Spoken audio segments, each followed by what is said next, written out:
Hey guys, I'm Neil with Elevated Lifestyle Academy. Today we're doing something a little bit different. We're always talking about recovery, and at Elevated Lifestyle Academy, we work with families in and around the community, but we also have personal relationships with people in the community. And so today I brought my friend Luke on. Luke, not only is he in recovery, but he's also a business owner and he's a friend of mine. And so today I want Luke to share his experience and us just kind of get to know. I want to get to know you. I want you to share your story and your experience. And I think it's so important for people to understand that, I don't know, the stigma. People think that it's the people on the streets or it's the kids who are kicked out of school. We don't think about business owners. Yeah. We don't think about the professionals and the people who seemingly have it together, right? Correct. So first, Luke, please introduce yourself. Tell everybody who you are and what you do for a living. I'm a local boy. I went to LD Bellenhurst. Was a football player. Local to DFW. Local to DFW, correct. I don't know who all For our this is reaching out-of-towners. out to. Yeah. So I'm a local here in DFW. I went to high school at LD Bell. I was a football player. I was successful at that. Basically, I got a full ride to a Division I school. I played for University of New Mexico for a couple years. That's kind of where I started getting in trouble. That's the college? first time, yeah, because that's the first time that I had to deal with really tough emotions, as far as being really homesick. Yeah. You know, so the way I dealt with them was basically smoking weed and drinking. I got a fake ID, and pretty soon Freshman year, yeah, right off the bat. And the beginning of, I believe the summer before my sophomore year, I got my first DWI in downtown Albuquerque, driving without my lights on, you know? Yeah. And then I failed an in-house drug test and had to go to this drug thing for is that school. a team thing? Yeah, it was a team thing. It was a university, it was in-house, it wasn't NCAA. Mm-hmm. And thank goodness. You lose your scholarship for the NCAA, right? I don't know the rules now. Back then, I don't even remember. I just know it would have been more consequences than an in-house. So they kind of kept it in-house and, you know, dealt with me that way. But it just got to, I believe I failed 2 drug tests up there for marijuana. And they basically just, after the DWI, they're just like, look, you're suspended for the first 3 games. And I had meniscus surgery that year on my right knee. It was just never the same. I pretty much felt like I got blackballed from the team. So I had to make a fresh start. So I transferred down to Texas State University in San Marcos. I started 38 games down there for them. We had a very successful college career, a lot of honors, all conference, region, honorable mention All-American, and I graduated. I finished. So that was back in 2006. After that, I came back home. My dad, he owns a business out in around town, and he's owned it since 1988. It's a moving company. So wait, you got your degree? Yes. In? Exercise and sports science. And so did you have a plan coming out? Yes, I wanted to be a coach. Okay. I really wanted to coach. Football? Football, yes. And I had so much pride inside of me. I was like, because I was on a 5-year scholarship, and I wasn't graduating with a teaching certificate. And I was like, oh, I want to graduate and say I never had to pay for anything, because I would have had to pay for another year to get my certificate, right? Yeah. So I was like, oh, I'm such a good player, you know, I'm going to come out here and somebody's going to pick me up for like an emergency certification, right? So I found out real quick that wasn't happening. You thought you were the exception. Yeah, I thought I was the exception. I briefly thought about going into the military, and the night I was supposed to go out to MEPS, or the next day I was going to MEPS for my medical stuff. I already did the ASFLAB. I got pulled over and off 820 out there for my second DWI. So I got 2 DWIs at this point. Options were going down as far as careers. I felt limited. Because of age, criminal record, or you said they're going out of the picture or whatever? Yeah, well, criminal record. I thought Because that of was your against trouble? me. Yeah, all the bad decisions I was making. Yeah, you know? And another reason it kept going is just, first off, it was being homesick, and then the second thing, the second crisis I had in my life was loss of identity as a person, because all my identity was wrapped up into being a football player, and I didn't know who I was anymore. I didn't like being a so-called normal person. I wanted to be, the attention, and I still got that problem. I still want to be the center of attention, that. Nah. But it's not as bad as it was back then, because everything was based off of the special treatment and the attention and all that kind of stuff. So I lost myself after football, and I came back home and gotten more stuff. At this point, Xanax was a big deal for me because it helped me forget and not feel anything. And but at that point, my dad's all like, "Would you be interested in starting your own company?"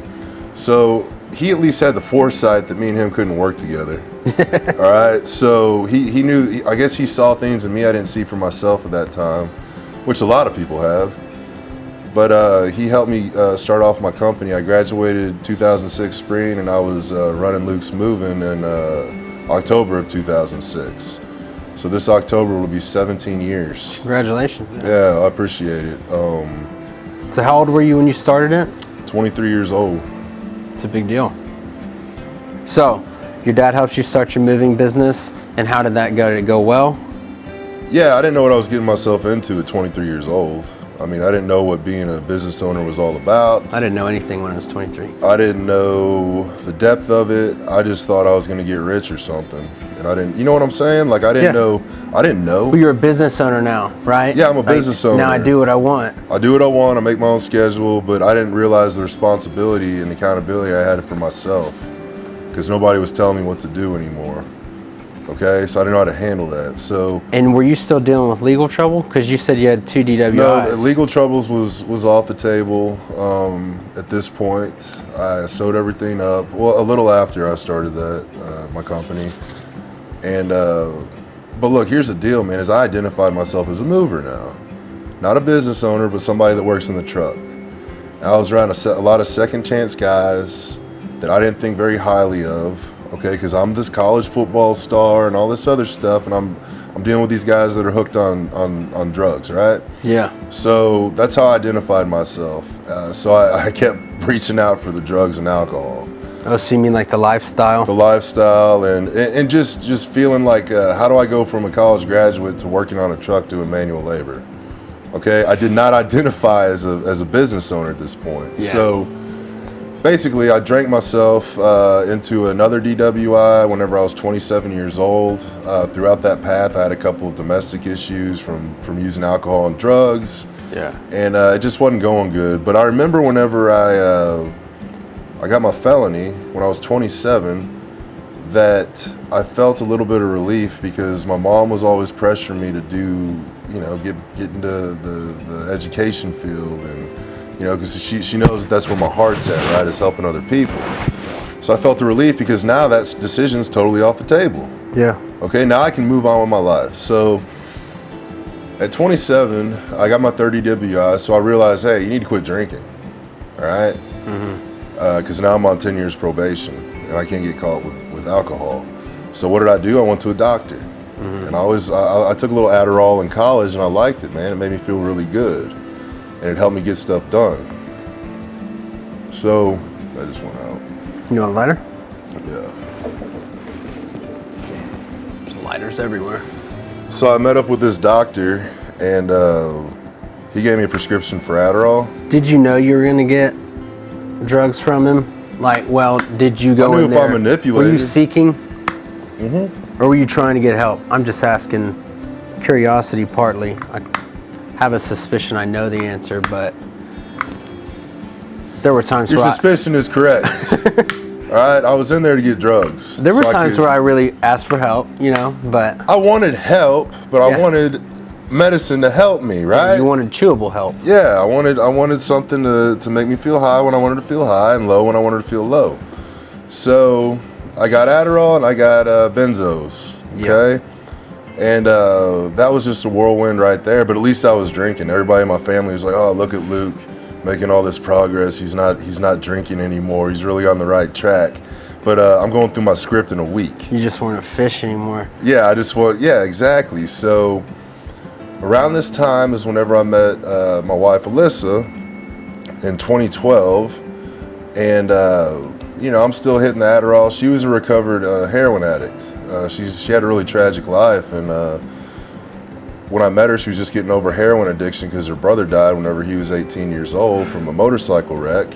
And right when I met her, her boyfriend had died a month before in a car wreck. So she's just like, but one thing I saw in her, man, that I loved was I saw so much strength, because she was going to UNT, and it was her last semester whenever her boyfriend died in September, and she finished on the dean's list. So I was like, that's a girl of strength. I want something like that, So,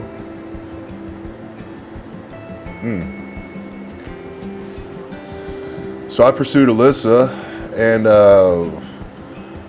basically we were friends for a while, which was really good. It was I played it totally differently than what I normally do. I was really patient with her, and I got to know her very well before we started dating. And whenever we did, we were only dating for a few months, and that's the point whenever my Adderall and all that addiction kind of peaked, and I basically had this episode that was amphetamine induced, to where I did a lot of crazy stuff on December 22nd in 2013 that involved me trying to hurt me and her. Basically, I thought some weird stuff. It was a psychotic episode. Out of that episode, I got two more felonies. Okay, Yeah. So at this point, I'm scared to be around Alyssa because I didn't know what was going on. Yeah. I wanted to leave her alone, and I was facing all these charges. So my felony probation got revoked, and all that stuff I did. Alyssa, she knew me for a year before that, and she knew that really, she felt in her heart that wasn't me, and I knew in my heart that it wasn't me, and. One night she knew where I worked out, and she found me in the parking lot after working out. We went to a Taco Bueno, and we talked. I wanted to take her to a public place so we could talk. So we ended up reconciling. I know that was really tough for her family during that time too.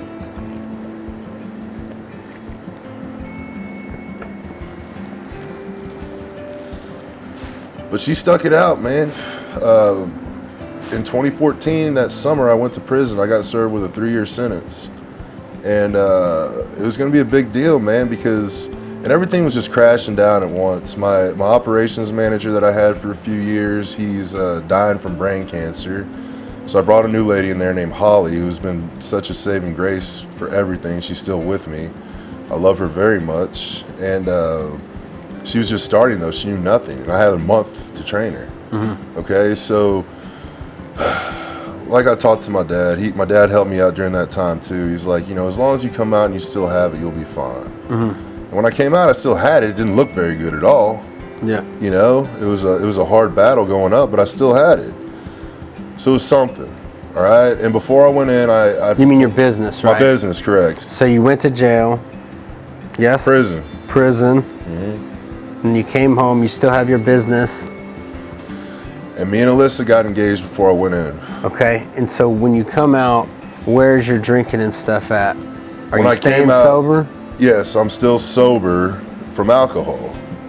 But I jumped right back onto the Vyvanse and Adderall. Okay? So you went without your scripts while you're in prison, and then when you got out, you were back on them? Yeah, I couldn't wait, man. Right. All I thought about was Alyssa had her little 370Z convertible, and I just thought about popping some Adderall and cruising. I had that in my mind the whole time. I can't wait till I drop that top in that 370Z and I'm humming.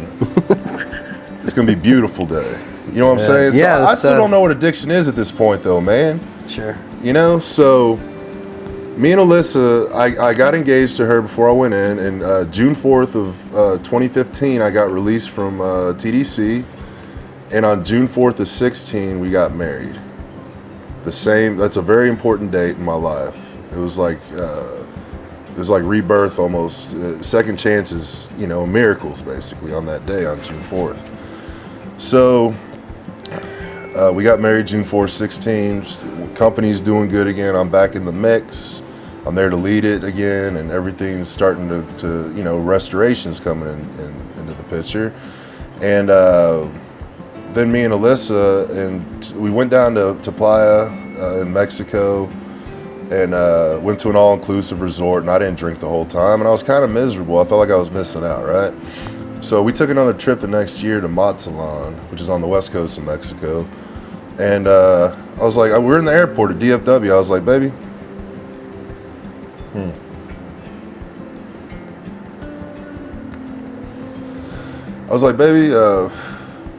at this point I haven't drank in like, 7.5, almost 8 years. Baby, you care if I get a drink? Well, I think you got it. You got alcoholism booked. You know what I mean? And so I drank at the airport, and I picked up right where I left off. My first drink in 8 years was a screwdriver at the bar over there at DFW. Yeah. Then I was drinking on the plane. We went to Mexico. I was getting all the beers from the cab, and then all of a sudden I'm hugging a toilet again. Yeah. It's like out of control drinking again. So during this time, I came back, Alyssa. The first boundary was you can only do this in Mexico, okay? Then we got back, and it was you can only do it in bars. And then we got back, and you can only have so much in the house. And then pretty soon, all the boundaries I kept, crossing over. How long did it take to what? for that to happen? Under a month? 3 months. Okay. Okay, and then cocaine got into the picture at that point. And then cocaine every now and then I remember talking to my counselor like, dude, I'm doing it every weekend now. And then it started becoming like a more and more deal, okay?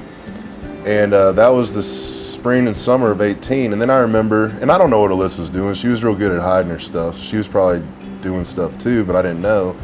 But I was at a party one night at this guy's house that I know, and one of my buddies at the time, he said, hey man, you want this? And he handed me a little blue pill. And I didn't know what it was. I never saw an M30 before. And I was like, you know what? I don't want this, but I think my wife's into this stuff. So I went and handed her the pill. And that destroyed me. Well, it was just that was the beginning for her. All right, so now she knows that, because the whole time I'm doing cocaine, now she knows that I know she's doing that. So then it became like an open deal. Like, she hated seeing me do cocaine, so I didn't do it in front of her, but me and her could bust up M30s and snort them all we wanted to, right? And those are Percocets or what? Those are Percocets, yeah, the little blue 30 milligram. For the viewers. Yeah, those are Percocets. And which are painkillers. They're opiates. They're opioids, they're synthetic opioids. And which is, pretty strong stuff. And so from there, stuff got pretty bad, right? Mm-hmm. Talk about that, because this is probably the worst it got, correct? Yes. The worst it got was in 2020, September 2nd. We're on full-blown. We got a PPP loan for our business that year.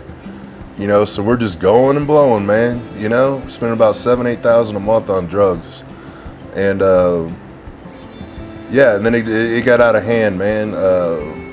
On September 2nd, 2020, I was laying in bed, and it was my day off, so I decided to take a bunch of Xanax and relax, because that's how I used to relax. And I heard a real, banging on my door, and I grabbed the first thing and went to the door. I'm still kind of foggy-minded, and it's the police. They're like, your wife's been in a wreck. I was like, man, Alyssa, you know what I mean? Like, so I was like, all right, and she's at the hospital. Okay, so I went and grabbed the keys to her car, because she was in my car at the time. And they're like, nah, you're not going anywhere. They could already tell that I was intoxicated, right? So it took a little bit, maybe 30 minutes. I called I don't remember, I remember bits and pieces, but people were at my house whenever the radio call came in that says she didn't make it. So she passed away that day, and looking at her cell phone records and all that, I learned that she got 5 Percocet that day that were laced with fentanyl, and she nodded off while she was driving my car, and I had a powerful car. It was an Infiniti, and she got in a wreck. She basically tore the whole left side off the car, and she got ejected. And she was tiny. She weighed like 115, 120 pounds. Real fragile little girl, and she was a flyer. She was a cheerleader. She did competitive cheerleading, and she was the little one that they throw up in the air. Right. So she got in this brutal wreck, and she just couldn't make it, man. So, and I love that girl. You know, that's something about it, is me and Alyssa went through some stuff. Yeah. You know, we went through a lot of pain, and we always chose each other at the end. Right. And she was so special to me. That's because I'm not gonna marry just anybody. Right. You know, and I waited my whole life to meet that person. I was 33 when I got married, and I just can't stress how much I love that girl. I remember I told her multiple times how privileged I felt to be her husband. Right. You know, just emotional, and yeah. So she passed away, and that's whenever stuff. I was like, okay, you know, this should be your wake up call, but it wasn't. Right. Because, you know, I believe that nothing's going to scare an addict. Nothing's going to scare me from stopping to use. Yeah. And, you know, that day my buddy was at the funeral, and he gave me a ride home because I wanted to leave early. I just didn't want to be around it. And, you know, I stayed through the whole thing, but I wasn't there to socialize. Yeah. And there's a little bit of tension between me and her family. And so he brought me home, and he's actually a guy I got stuff from every now and then, and he gave me like a half ounce of cocaine. He's like, here, you need this. It's like, you're dang right I do, you know? So a month after that, my buddy, Adam, you know Adam? Yeah. He went to rehab, and he was one of my running buddies, and or a guy I used to use with, okay? And he went to rehab he checked himself in for 90 days because he knew he needed it. So he comes back. I was always like, oh, I'll be right behind you. You know, I'm going to come right behind you, and, you know, we're going to do this together. But I didn't have the courage to do that because I was dealing with all this grief and emotions, right? I felt like I couldn't go without the drugs to numb that pain. It was too painful for me to confront head on at that time, okay? So 4 months go by. It was a month after she died, then he went to rehab, so 3 months, so January. He comes back, and he didn't have to say a word, because he came back looking like a shiny, brand new penny. Yeah. You know, the guy gained like, you know, 25, 30 pounds, right, wearing his little Baby Gap shirt with his muscles popping out. And I was just like, you know, I don't care what happened, but whatever you got. Attraction rather than promotion. Yeah, attraction. Like, you got what I need right now. You know what I mean? Because my life's out of control. I know where I came from. I still believe in myself. But that was a moment in time that I could not, I had too much to take on that I couldn't handle by myself. Right. All right, so I reached out for help. I was on a... and you went to treatment, right? Yeah, I went to treatment. I was on a plane like 2 days later, heading down to South Padre for treatment. How long were you in treatment? I signed up for 90. 90 days? Yeah, I knew what I needed. Are you glad you did 90 days? Absolutely. Cool. And then when you left treatment, what did you do? I came back home. I went to a sober house. And, are you glad you went to sober living? Yeah, of course. That's been a big part of this too, but I checked out too. Please, for 2 seconds, not much, but please for 2 seconds, tell everyone why it's important to do 90 days and why it's important to do transitional living, transitional housing after treatment. Well, I mean, because 90 days you're in a regulated environment, your choices of using have been taken away from you. And then whenever you come back out, I mean, you're not just miraculously better at that point. This takes some work. But so you had big changes in month 1, month 2, and month 3 while you were in treatment, did you not? Yes, because I had daily counseling. I got to process things without being high. And so imagine leaving before one of those things would have happened. Yeah, it wouldn't be in the same place. Look, man, I had to pay the piper at this point. Yeah. You know, it was time to get real. Yeah. If I wanted to get better, I had to put in the work. Right. So you do 90 days of treatment. Yeah. Then you go into sober living. And what changed when you came home? What changed? What did you do differently? Well, I didn't. This is also when we met too. This is before we met. We met before you came You home? met the second time I got out. Oh, okay. So let's keep rolling. Oh, okay. I'm going to talk about why it's important to stay in a sober house. Okay. Then go express from that to the next one then. To the next? Yeah, because okay. we got to speed it up a little bit. Okay, that's fine. All right, so yeah, so I got out of rehab, and my buddy Jerry, who's our mutual friend, got us hooked up. And I knew at this point that I needed solid people to help me through this process whenever I got out. Okay, I needed new friends, I needed new people, and that's whenever we met. Yeah. And you know, I've surrounded since then. I've surrounded with myself with basically talking about choosing who's in your life. I choose the people in my life now based off of them having attributes that I want for myself. Which, by the way, you saying how we met, a mutual friend in the program, and we don't meet those people unless we reach out. And when we reach out, we then all of a sudden are able to get connected to people. Correct. And I knew that this time, whoever I was hooked up with, I was going to lean on them. Okay?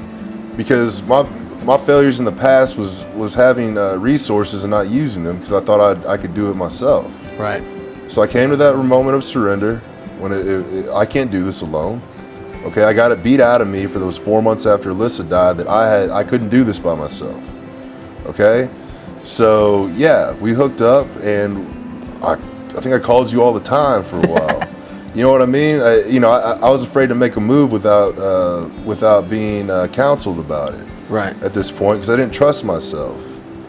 I still didn't trust myself, and I knew I shouldn't have because I'm still going through the healing of my body, okay? And then the emotional sobriety, being able to handle my emotions again while I'm sober. Because I blocked it off for 16 years of my life. And so what you did to help yourself with that process was you implemented a bunch of new things to your lifestyle. And I want you to talk about those because you built a completely different life. Yes. There was, well, you tell me, what was there? What was the difference that I did? No, what are the things that you added to your life in recovery that made the difference? Like, so that you got fitness. Yeah. You got a little bit of a spiritual side, don't you? Yes, absolutely. And then what else? So I would talk about those things. How did fitness help you? Did you look like this when you got out of treatment? No, I've lost 110 pounds. That's a big deal. Yeah, I'm down to my college weight whenever I play ball, and I feel great. Here's the deal, Niels. I never thought when I was using that I'd ever feel this way again. Right. Okay, I gave up on ever feeling like I feel now. Okay, without a pill or something to enhance my experience in life. So, for me to be at this point is truly a miracle. Mm-hmm. Okay, I got into fitness because I knew that first off I needed to lose weight for my health. I was on blood pressure meds, triglyceride meds. I got a sleep apnea machine that I still use, a CPAP, because I'm still afraid to get off of it. I don't know when I will, but that's the goal. But it is nice to breathe at night, you know, and wake up refreshed. But I had a lot of health problems for my age, and I'm in my 30s at this point, my late 30s, and I just knew it was time I needed a total revamp in my life. Yeah. Spiritually, physically, emotionally. Yeah. Everything needed to be done differently. Well, I know for me, the fitness thing helps tremendously with my mental health. Like, I feel better about myself, you know, my confidence, but it also helps me sleep better and have happier thoughts. Like, yeah, absolutely. Straight up. Absolutely. And whenever you start your day and you go out there and get a good sweat, at least I start my day. Yeah. You know, it's a game changer throughout the day. You feel, you know, I can go and walk without getting tired. You know, I was in such bad shape. I couldn't stand in one place for more than a couple hours, and then I felt like my back was going to throw out. Yeah. And I'm like, dude, you used to play 4 quarters of football. Now you can't even stand around without sitting down. Like, what's going on here? And do you feel, don't you feel like this gives your recovery more value too? Because you get the life that you have out of it. And when you add like fitness and those goals that you've been working towards in your recovery, it adds a value to your recovery. Yeah. You know what I mean? yeah, it makes me not want to go back. Right. I'm Right. too far ahead. You know what Right. I'm saying? Another big deal is my spiritual life now. Yeah. I am very intentional with spending time in the morning, and and my higher power, God, whatever you want to call him, has shown me these things of why it's important to do it in the morning. Okay, for me, it's basically reminding myself that I need to surrender. And one of the first things I do in the morning in the program that I'm in is the first step truth. I'm powerless over drugs, and I can't manage my life with them. So you do 12, you're a 12-step guy? Yeah, I'm a 12-step guy, yes. And that program taught me, it was like spiritual training wheels for me. Yeah. Okay, it taught me how to have a spiritual life and a relationship with something that's bigger than me. Right. Okay, so, and it brought me closer to who I believe is a higher power, ultimately. Right. All right, so I have my study time in the morning. I drink my coffee. It's very peaceful. I'm very intentional to keep a peaceful environment in my house. Yeah. I have meditation music that I listen to at night, 432 hertz. I heard that's good healing. I research this stuff That's now. intentional, bro. It's very intentional what I do with good. Because even when I'm sleeping, that's 7 to 8 hours that something good can be going on in me. Yeah. Okay, so I carry that over in the morning. It's very peaceful at my home. It has to be a sanctuary of peace because I'm so used to chaos. Yeah. Okay, and it's totally different. So I spend time with my higher power, the one I call God. And you go to church too, don't you? Yes, absolutely. I go to church. I'm an avid member in church. Not only do I go to church, I involve myself. And this is the beautiful thing, Neil, is how my past can now be used for good. Yep. Okay, I'm uniquely qualified to help other people that other people can't reach. Yes, you are. So one of the things that I do intentionally is volunteer my time with Freedom Ministries at my church, which we go into TDC halfway houses. Cool. So every other week I'm going into one in the morning that's substance abuse related, and the other one is addresses. They don't have an address to parole to. Yeah. So it's two different people, man. You got the substance abuse people, and then you got the people that ultimately don't have that good of a support system. Nice. Because they don't have a place to go after cool. they get out of TDC. So, using my experience, that helps me out in my recovery as well, because I feel of use again. I feel useful. Yep. I have purpose in life again. Another thing I'm doing is I just finished up my first semester at Weatherford College, and I'm actually using my bachelor's now because I don't have to get an associate's. And I just finished up my first semester for my LCDC, which is a licensed chemical dependency counseling certification. Okay, through that, my next business venture is to get into the recovery field, network with the recovery community. And I also picked up a full-time job working at a rehab center for adolescent boys. Yep. So you've got fitness, you got your health back, your business, Luke's Moving, is doing well. Yes. Better than ever. Yeah. Then you've got this new thing. You've got your church life and all that's come from that, beautiful things. You've got new ventures that you're exploring, your passions and your education. Yeah. And last thing, do you have new friends? What's your circle like? Do you have a support system? Yes, absolutely have a support system. First of all, family's huge for me because they always supported me, and now I got a revamped relationship with my parents, my brothers, my sisters. You know what I'm saying? Or my brother and sisters, and yeah. That's the emotional support, the people that love me, that I know that's where the unconditional love comes from.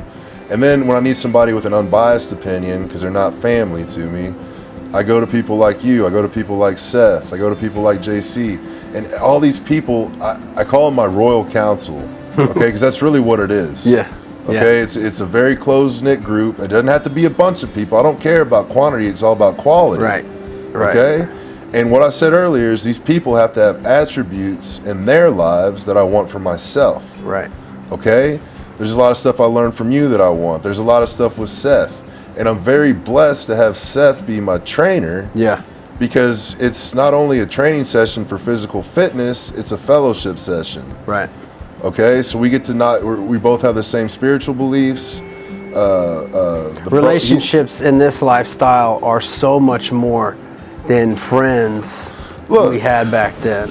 exactly, friends. Yeah. Okay. Now they're just drug buddies. Yeah, those are just people that you're with to feel good about what you're doing because they're doing it too. Yeah. Whenever the rubber meets the road, it's pretty shallow relationships. Liabilities. Yeah, exactly. So talking about friends, I know you and I have had this conversation more than once or twice, talking about non-negotiables, like a vetting process when we allow people into our lives, when we choose our friends and we build these new relationships. I have a vetting process. There are requirements, there are non-negotiables. It's not, and I always try to word this the right way because it's not like I'm judging people or saying, hey, you're not good enough. But if we're going to do life together, there are some things that are required. And for me, it's the lifestyle you're living has to be one that I'm comfortable putting my name on, right? Like, I have relationships with a lot of guys who are trying to get things together, and I will absolutely call them my friend. But are they in my inner circle? No, they're not, because they're not there yet. You know what I mean? Absolutely. And so the other thing is, I need people who are trying to do better. That's a requirement, you know? And so when we talk about those things, what are some for you? If someone says, hey, I want to start spending more time with you, I want to come around your family, I want your family to come around mine. What things do you look for, and what things are important to you? Okay, so this is a biblical principle. It's called being equally yoked. Okay? When I look at a person that wants to spend time with me in a friendship, are they dragging me down? Am I running with a parachute? Am I trying to get them to be something I see potential in them? Or are they there yet? Can they run with me side by side and have conversations about where we're going? Right. Okay, so that's a big deal. As long as I prefer them having some type of spiritual life, because I talk a lot in spiritual terms. That's what my lens is now. Yeah. I wear a lens of spirituality. Something's bigger than me. You know what I mean? Sure. And I want them to feel the same way, or else we're not going to have much in common at this point. Do you hang out with people who drink? No. I mean, I have family members that still do, and that's fine. I don't mind people that drink. Secondary question: do you go out and party with people? Do you hang out with people who party, not just drink? We all know people who drink. People that go hard at it. Yeah. Do you still go out with people when they want to invite you out? I have nothing in common with them anymore. Yeah. I'm not gonna. I was on Facebook. A lot of people worry about this step. I'm not going to hang out with my friends anymore. They're not going to want me to come around. And my experience, it wasn't a big deal. One, a lot of them stopped inviting me. Of course. And two, like you said, I wasn't really interested. I was busy doing other stuff. Correct. Productive things, construction, not destruction. And so I think a lot of people worry about that when it really becomes a non-issue. Like, if you're pursuing your recovery and you're pursuing your new life and you're pursuing good people, it's not even a deal. You know? I'm a real big on when I talk to the boys at the rehab about the be-do haves. Okay, I got to be a certain person. I want to be that person that wants recovery. Then you do recovery things. Yeah. Okay, you do constructive things. Then you have constructive people in your lives. You got to be somebody that attracts another person that has the same goals as you. So it all starts with me and what my intentions are for myself. Okay, whatever my intentions are, where my heart is, determines what I have in my life. Okay? Why? This is another reason I feel very honored to be here today, because you asked me to do this, and it just shows that it confirms I'm in a step in the right direction. Absolutely. Okay, so I'm being the person that does things like this and has friends like you. Yeah. Does that make sense? Absolutely. So it's, and then the friends, I mean, I just don't have anything in common with them anymore. I mean, have you had a conversation with a drunk person in a while? I mean, I know the people that you help. Yeah. But have you gone out with a friend or whatever? And No. Here's the deal: is what I believe is that anytime I was on a substance, I was blocked off from the sunlight of the Spirit. Right. Like it says in the program. So I realize so much now how connected I am. And the sunlight of the Spirit is essentially your spiritual voice, right? Correct. It's disconnected because I'm encapsulated at this point with my substance. I'm basically in a cocoon that's impenetrable. Right. Okay, and I can't receive anything at that point because I'm all up in myself. Okay, so yeah, that's been something that's been revealed to me too by my higher power, is that, and he reveals secrets to me, the whys. Yeah. This is why you shouldn't do that. Okay, now I know. This is why I'm more sensitive to my consequences and how it affects me emotionally, and if this is a good thing or a bad thing whenever I'm off of drugs. And the thing is that whenever I quit using, that was okay, so I've always been down here, okay? This is baseline. I've always operated at a deficit of being in that baseline. So now I'm on that baseline now. So now I'm able to do productive things. So it's just basically the tip of the iceberg after I took the substances away from me. Right. Now I'm available to process emotions. I'm available to receive guidance from my higher power. I'm available to meditate on things and think very deeply. Look at the consequences that what using has brought me, the consequences, and now the positive consequences I get now from the decisions I've been making. Yeah. And it's a beautiful thing. It's true freedom because now I feel so good, and it increases my self-worth. And our friend Mike, one of the best things I heard in a while was to increase your self-esteem, you have to do esteemable acts. Right. So I got to be doing good stuff to feel good about myself, or else who's going to feel good if they're doing crappy things? Exactly. You know what I'm saying? Like, Well, dude, you're a great example of what recovery can do for us. You're a great example of when we put in the work, what comes out of it. And the coolest thing right now is, and I like getting to showcase you and show people what's going on in your life, because you have become a better person for the community. We still got work to do, right? We're always working on ourselves. Always working. But you went from progressively getting worse to now progressively becoming a better person and a better business for the community. Like, everyone wins with this lifestyle. Yes. And so I'm proud of you. I'm grateful to know you. I appreciate you coming and talking to these folks and sharing your story, a little bit of it. And we'll have you back. We'll see you again. But I appreciate you, man. Yes, sir. And I love you, brother. Thank you. I love you too, man. Absolutely. Thank you for having me. Yeah, It was an honor. Absolutely. Okay, so if you're just starting out in the recovery process, one thing I want to say to encourage you is don't quit. Okay, this requires faith. It requires working towards something that you can't see results from just immediately. It's not going to be instant gratification. It's a process. Mm-hmm. But processes are what you have to do to get anything good in life. Okay, you have to put in the work. There has to be actions, because nothing is going to come down and just make life better for you like that. All right, it requires actions. It requires focus and intentional doing, intentional thinking, and surrounding yourself with intentional people. Okay, my life has been 2 years ago today would look totally different than what it is today. Okay, and I just want to encourage you that it's there. It's there for everybody. It's available for everybody. Okay. You just have to have courage. You have to take action in the face of fear, okay? Because this journey has been the most scary thing I've had to do, but it's also been the best thing that's ever happened to me. So I just want to encourage everybody out there.